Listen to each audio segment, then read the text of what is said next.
నమస్తే నేలతల్లి కార్యక్రమానికి స్వాగతం.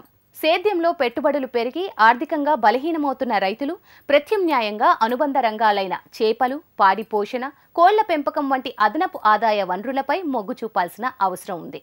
ఆ విధంగానే చాలా మంది రైతులు గ్రామీణ ప్రాంత యువకులు కోళ్ల పెంపకానికి ఆసక్తి చూపుతున్నారు. ఆ క్రమంలోనే రుచితో పాటు పోషకాలు కూడా అధికంగా ఉండే కౌజు పిట్టల మాంసానికి కూడా మంచి ఆదరణ ఉంటుంది. తక్కువ స్థలంలో తక్కువ సమయంలో ఎక్కువ దిగుబడులు సాధించగలిగే కౌజు పిట్టలు, నాటుకోళ్ల పోషణలో తీసుకోవాల్సిన జాగ్రత్తలు, దిగుబడులను పెంచే మెలకువలపై నేలతల్లి ప్రత్యేక కథనం.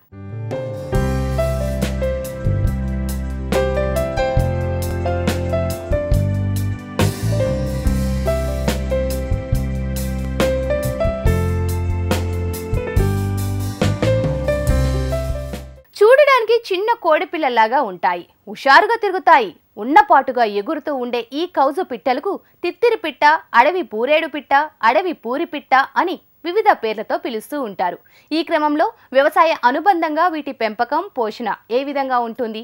ఆ వివరాలను ప్రొఫెసర్ హనుమంతరావు గారి మాటల్లోనే తెలుసుకుందాం. గ్రామీణ ప్రాంతం లేదా పరిసర ప్రాంతాలు, పట్టణ పరిసర ప్రాంతాల్లో క్వేల్ పక్షుల డిమాండ్ కానీ, క్వేల్ పక్షుల మాంసం కానీ, క్వేల్ పక్షుల గుడ్లు కానీ చాలా డిమాండ్ ఈ మధ్య బాగా పెరుగుతూ ఉంది.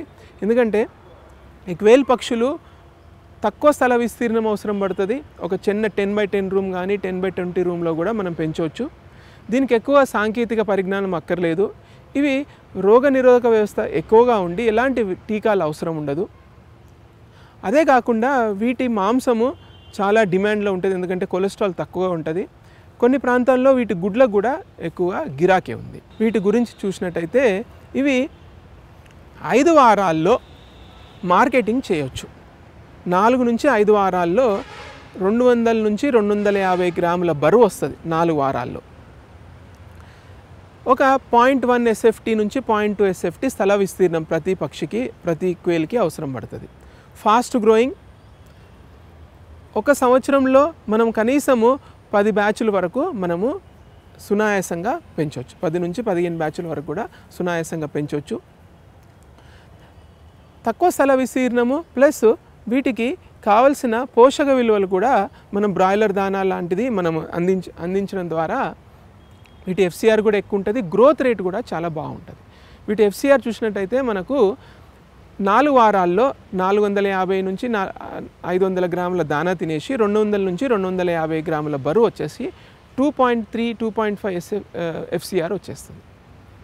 ఇక వ్యాధులు, వీటికి కోళ్ళల్లో వచ్చే వ్యాధులు, మసూచి వ్యాధి కానీ కుక్కర వ్యాధి కానీ వీటికి ఇవి రెసిస్టెంట్, అంటే వీటికి ఆ వ్యాధులు సోకవు, చాలా హార్డీగా పెరుగుతాయి. ఎలాంటి టీకాలు అవసరం లేదు. చిన్న పెంట్ హౌస్లో కానీ ఒక కేజ్లో కానీ కూడా మనము పెంచుకునే ఆస్కారం ఉంటుంది. తక్కువ స్థల విస్తీర్ణం అవుతుంది. దీనికి ఎలాంటి పరిజ్ఞానం అవసరం లేదు, ఎలాంటి నైపుణ్యం అవసరం లేదు. నిరక్షరాస్యులు కానీ ఎవరన్నా గ్రామీణ ప్రాంతంలో కూడా స్థల విస్తీర్ణం ఉంటే పెంచుకోవచ్చు. బరువులో ఎక్కువ శాతం మాంసాన్ని కలిగి ఉండడంతో పాటు గుడ్లను కూడా ఎక్కువ సంఖ్యలో పెడతాయి ఈ కౌజు పిట్టలు. ఆ క్రమంలో పెంపకం చేపట్టే వారికి ఈ పిట్టల ఎంపిక అనేది అతి ముఖ్యమైన విషయం. ఆరోగ్యకరమైన దిగుబడుల కోసం కౌజు పిట్టల ఎంపికలో ఎలాంటి జాగ్రత్తలు తీసుకోవాలి? నాణ్యమైన కౌజు పిట్టలు లభించాలంటే ఏం చేయాలి? ఆ వివరాలను ఇప్పుడు చూద్దాం. 3 రకాలుగా పెంచవచ్చు. ఒకటేమో నేలపైన లిటర్ పోసి లేకపోతే వరి పొట్టు వేసేసి నేలపైన పెంచవచ్చు, లేకపోతే కేజెస్లో పెంచవచ్చు, లేకపోతే స్లాట్ పద్ధతిలో పెంచవచ్చు. కాకపోతే కేజ్ పద్ధతిలో కూడా రిజల్ట్స్ బాగా వస్తున్నాయి. ఒకవేళ పెట్టుబడి లేని ఎడల లిటర్లో నేలపైన కూడా పెంచుకోవచ్చు. ఒక 10x10 రూమ్ కానీ 10x20 రూమ్లో సరిపోతుంది. మొదటి దశ బ్రూడింగ్. అప్పుడే వచ్చిన కోడి పిల్లలు, ఒక్కరోజు పిల్లలు చాలా చిన్నగా ఉంటాయి, 8 నుంచి 9 గ్రాముల బరువు ఉంటాయి. కాబట్టి వీవి ఎక్కువగా చలి నుంచి రక్షించుకోలేకపోతుంటాయి. కాబట్టి మనం బ్రూడింగ్ వ్యవస్థ బాగా చేయాలి. మనము బ్రూడింగ్ అంటే వాటికి కావాల్సిన ఉష్ణోగ్రత 37 డిగ్రీల ఉష్ణోగ్రత అందించాలి. 37 డిగ్రీలు అంటే ఖచ్చితంగా 37 డిగ్రీలు అనే కాకుండా వాటి బిహేవియర్ బట్టి, వాటి ప్రవర్తన బట్టి అవి మనం చూసినట్టయితే ఫీడ్ తింటుండాలి, అటు ఇటు తిరుగుతూ ఉండాలి, ఆడుకుంటుండాలి, పడుకుంటుండాలి. ఆ టైప్లో బిహేవియర్ చేస్తే, మన బిహేవియర్ ఉంటే వాటికి ఉష్ణోగ్రత బాగున్నట్టు. ఒకవేళ ఈ ప్రవర్తన లేకుండే ఇంకో టైప్లో ఎగ్జిబిట్ చేస్తుంటాయి, ఇంకో రకంగా ప్రవర్తిస్తున్నాయి అంటే ఒక దగ్గర గుమ్మి కుడుతున్నాయి లేకపోతే వేడి నుంచి దూరం వెళ్తున్నాయి అంటే దాని అర్థం ఏంటంటే ఎక్కువ చలి పెడుతుంది లేకపోతే ఎక్కువగా వేడి వస్తుందని అర్థం. సో రైతు సోదరులు ఇదొక్క యాజమాన్య చర్యను ఖచ్చితంగా పాటించాల్సి వస్తుంది. వాటికి బ్రూడింగ్కి మంచి వేడిని అందించడంలో చాలా ఇంపార్టెంట్ ఒకటి. రెండోది చలి. షెడ్లో ఏదన్నా ఇటు సైడ్ ఓపెనింగ్ ఉండడము, చల్ల గాలి వీయడం ద్వారా కూడా ఇవి చలికి గురయ్యి వ్యాధికి సోకే ఆస్కారం ఉంటుంది. కాబట్టి షెడ్ మొత్తం ప్యాకింగ్ చేసేసి పైన నుంచి మాత్రం ఫ్రెష్ ఎయిర్ వచ్చేటట్టు చూసుకోవాలి. మూడోది బ్రూడింగ్ దశలో వాటర్లో, ఎందుకంటే ఇవి 9 నుంచి 10 గ్రాములు ఉంటాయి కాబట్టి వాటర్ నీళ్ళు తాగుతూ నీటిలో పడి మునిగిపోయే ఆస్కారం ఉంటుంది. కాబట్టి నీటి తొట్టులలో అక్కడక్కడ పెబుల్స్ రాళ్ళు వేసేయడం ద్వారా అందులో మునగకుండా ఉంటే అవి నీళ్ళు తాగడం కూడా ఈజీగా చేస్తూ ఉంటాయి. ఇక నాలుగోది కరెంట్ పోయినప్పుడు చలి ఎక్కువగా పెడుతుంది. కాబట్టి చలికి సడన్గా కరెంట్ పోయినప్పుడు నైట్ ఏమవుతాయంటే ఒక్క దగ్గర గుమ్మిగూడి ఒకదాని మీద ఒకటి పడి స్టాంపీడ్ అంటే తొక్కిసల ఆటలో చనిపోయే ఆస్కారం ఉంటుంది. సో ఇదొక్కటి కరెంటు పోయినప్పుడు ప్రత్యామ్నాయంగా బొగ్గులు పోయి పెట్టడము కానీ వేరే ఎల్పిజి ద్వారా వేడి అందించడం కానీ మనము చేపట్టాలి. ఈ 3 సక్రమంగా చేసిన యెడల మనము వీటిని సునాయాసంగా పెంచవచ్చు. రెండోది పోషణ చూసినట్టయితే వీటికి మొదటి 3 వారాల్లో బ్రాయిలర్ ప్రీ స్టార్టర్ దానా అందించవచ్చు. లేకపోతే మనం సొంతంగా దానా తయారు చేసుకుంటే 24% ప్రోటీన్ ఉన్న దానాని మనం అందించడం ద్వారా మనము వీటి పోషణ సక్రమంగా ఉంటుంది. పరిశుభ్రమైన నీరు అందించడము చాలా ఇంపార్టెంట్. ఎందుకంటే నీటి ద్వారానే ఎక్కువ వ్యాధులు వస్తుంటాయి. కాబట్టి పరిశుభ్రమైన నీరు వీలైతే ఫిల్టర్ వాటర్ కానీ లేకపోతే శానిటైజ్డ్ వాటర్ కానీ అందించితే చాలా బాగుంటుంది. వీటికి కావలసినంత స్థల విస్తీర్ణం, ఫీడరు, వాటర్ స్పేస్. ఎందుకంటే అన్నీ ఒకేసారి తింటుంటాయి కాబట్టి తగినన్ని ఫీడర్లు తగినన్ని వాటర్లు పెడితే వీటికి స్థల విస్తీర్ణం బాగా సరిపోయి అన్ని ఫీడు వాటర్ తీసుకోవడానికి ఈజీగా ఉంటుంది. 2 నుంచి 3 వారాలు 24 గంటలు లైట్ ఇవ్వాలి. ఎందుకంటే అవి ఎంత చిన్నగా ఉంటాయంటే అవి ఫీడర్స్ వాటర్స్ గుర్తుపట్టని స్టేజ్లో ఉంటాయి. కాబట్టి బ్రైట్ లైటింగ్ షెడ్లో ఉన్నప్పుడు లేకపోతే రూమ్లో వీటిని పెంచేటప్పుడు బ్రైట్ లైటింగ్ ఇవ్వడము చాలా మంచిది. తర్వాత క్రమేపీ 3-4 వారాల తర్వాత క్రమేపీ లైట్ ఇంటెన్సిటీ తగ్గించుకుంటే సరిపోతుంది. ఇక 4 నుంచి 5 వారాలు వచ్చినప్పుడు 200 నుంచి 250 గ్రాములు బరువు వస్తాయి. కాబట్టి ఆ టైంలో మనం మార్కెటింగ్కి చేసుకోవచ్చు. ఇక ఇందులో ఒక చెప్పుకోదగ్గ విషయం ఏంటంటే ఆడవి ఒక 20 నుంచి 30 గ్రాముల బరువు ఎక్కువగా ఉంటాయి మగ వాటికన్నా. సో రైతు సోదరులు 4 వారాల నుంచి అమ్మడం మొదలు పెట్టేస్తే 200 గ్రాములు పైబడి అన్ని 4 వారాల్లో అమ్మడం ద్వారా 5 వారాల లోపల మొత్తం అన్ని అమ్మేయచ్చు. ఇక కొంతమంది వీటిని గుడ్ల కొరకు కూడా పెంచుతూ ఉంటారు. సో ఇవి 5 వారాలు 5-6 వారాల లోపల యుక్త వయసుకు వచ్చేస్తాయి. 6 వారాల తర్వాత గుడ్లు పెట్టడం స్టార్ట్ అవుతాయి. ఒకవేళ గుడ్లు తినడానికి పెట్టుకుంటే మాత్రము మేల్స్ అవసరం లేదు, మేల్స్ అన్ని అమ్మేయచ్చు, పెట్టెల్ని ఉంచుకుంటే సరిపోతే గుడ్లు పెడతా ఉంటాయి. ఒక 10 నెలల కాలంలో 250 నుంచి 200 గుడ్లు సునాయాసంగా పెడతాయి. ఈ టైంలో గుడ్లు పెట్టే సమయంలో వీటికి దానాలో కాల్షియం 3 నుంచి 4% ఉండేటట్టు చూసుకుంటే చాలా బాగుంటుంది. కొంతమంది రైతు సోదరులు వీటిని పొదగడానికి కూడా వాడుతూ ఉంటారు గుడ్లు. ఆ టైంలో మనము ఆడ మగ నిష్పత్తి 1:3 చేసుకుంటే బాగుంటుంది. అప్పుడు ఫలదీకరణ గుడ్లు వస్తూ ఉంటాయి. ఆ గుడ్లను మనం 17 రోజులు పొదిగేస్తే మెషిన్లో పెట్టే కానీ లేకపోతే ఏదో పద్ధతిలో మనం చేయడం ద్వారా మనం 17 రోజులలో పిల్లలు కూడా వస్తాయి. బ్రీడర్స్గా కూడా మనం తయారు చేసుకోవచ్చు. మిగతా పక్షులతో పోలిస్తే స్వల్ప కాలంలోనే చేతికొచ్చే కౌజు పిట్టల్లో వ్యాధి నిరోధక శక్తి ఎక్కువగా ఉండి రోగాలను తట్టుకునే శక్తి ఉన్నా కూడా ఒక్కోసారి వ్యాధుల బారిన పడుతూ ఉంటాయి. మరి ఎలాంటి వ్యాధులు వీటికి సోకుతాయి, వాటికి నివారణగా తీసుకోవాల్సిన జాగ్రత్తలు ఏంటి? ఆ వివరాలను ప్రొఫెసర్ మాటల్లోనే తెలుసుకుందాం. బ్రూడింగ్ దశలో కొన్ని వ్యాధులు వస్తూ ఉంటాయి, పెద్దగా అయిన తర్వాత గ్రోయింగ్ దశలో కొన్ని వ్యాధులు వస్తూ ఉంటాయి, గుడ్లు పెట్టే దశలో కొన్ని వ్యాధులు వస్తూ ఉంటాయి.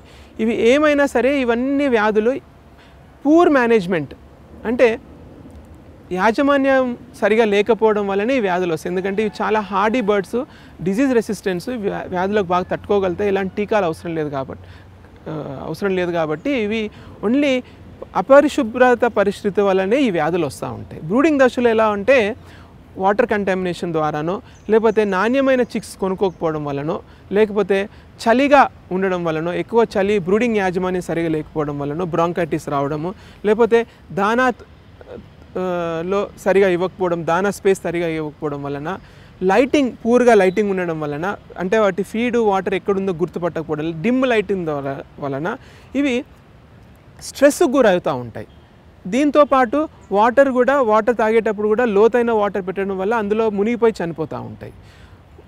మోస్ట్ ఇంపార్టెంట్, చలికాలంలో కరెంట్ పోయినప్పుడు లేకపోతే ఈదురుగాలు పెట్టినప్పుడు, నైట్ టైం కరెంట్ పోతే ఇవన్నీ ఒకదాని మీద ఒకటి చలికి తట్టుకోలేక గుమ్మిగూడుతాయి. తొక్కిసలాట వల్ల కింద పడ్డవన్నీ చనిపోతూ ఉంటాయి. సో ఎక్కువగా ఈ పూర్ మేనేజ్మెంట్ కండిషన్స్ వల్ల చిక్కు దశలో చనిపోతుంటాయి. ఇక గ్రోయింగ్ దశలో చూసినట్టయితే లిటర్ తడవడం వల్ల, లిటర్ పై కప్పు నుంచి లిటర్ తడవడం, వాటర్ పడడం ద్వారా, లేకపోతే లీకింగ్ నిపుల్స్ ద్వారా, లీకింగ్ వాటర్స్ ద్వారా లిటర్ తడిసి ముద్దయినప్పుడు కాక్సిడియోసిస్ అనే వ్యాధి వస్తూ ఉంటుంది, లేకపోతే అల్సరేటివ్ ఎంట్రైటిస్ అనే వ్యాధి వస్తూ ఉంటుంది. ఈ వ్యాధి వాటర్ కంటామినేషన్, లిటర్ కంటామినేషను, లేకపోతే పూర్ క్వాలిటీ ఫీడ్ ఉండడం వల్ల, ఎక్కువగా ఒకటే తక్కువ స్పేస్లో ఎక్కువగా బర్డ్స్ పెంచడం వల్ల కూడా ఫ్లోర్ స్పేస్ సరిగా దానికి సరిపోయినంత స్థల విస్తీర్ణం ఇవ్వకపోవడం వలన కూడా ఈ కాక్సిడియోసిస్ విరోచనాలు వస్తూ ఉంటాయి. అదే కాకుండా బ్రాంకైటిస్ అంటే శ్వాసకు సంబంధించిన వ్యాధులు ఎక్కువ ఎలా వస్తూ ఉంటాయంటే, పూర్ వెంటిలేషన్. ఏం చేస్తారంటే చాలామంది రైతు సోదరులు పట్టాలు మొత్తం కట్టేస్తారు, షెడ్డుకి కట్టేసి ఫ్రెష్ ఎయిర్ రాకుండా చేసేస్తారు.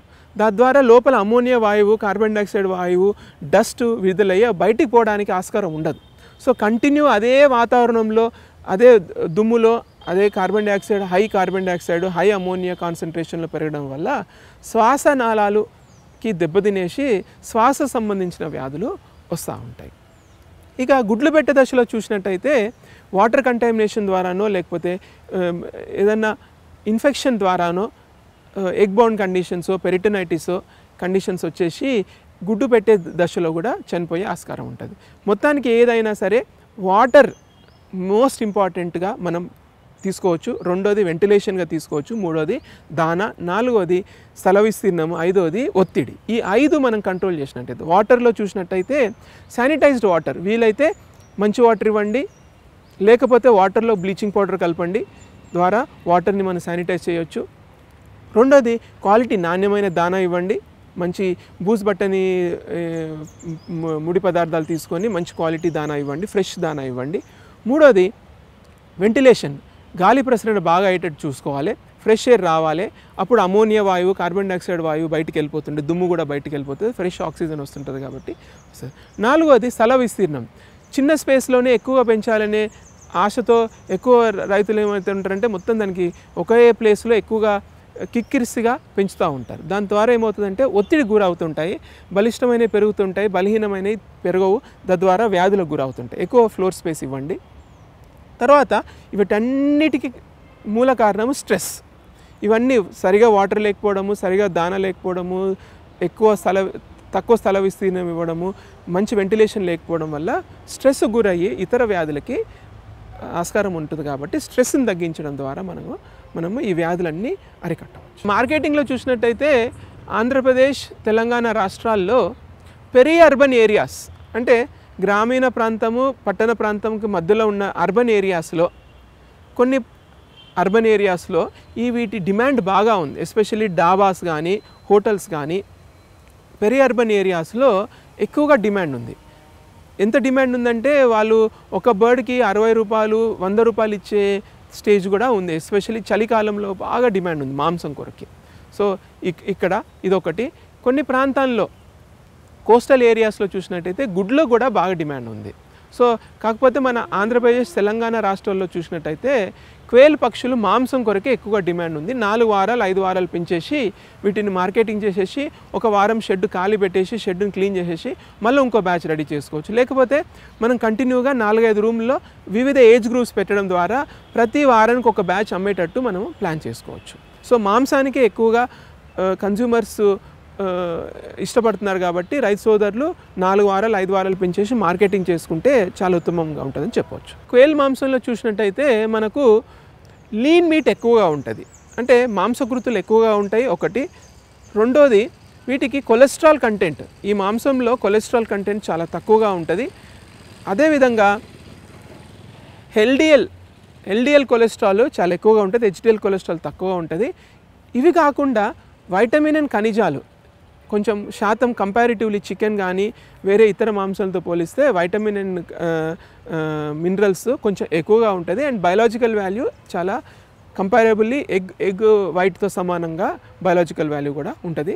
డైజెస్టిబిలిటీ కూడా బాగుంటుంది. చిన్నపిల్లలు కానీ వృద్ధులు కానీ ఎవరన్నా తిని ఈజీగా డైజెస్ట్ చేసుకోవచ్చు.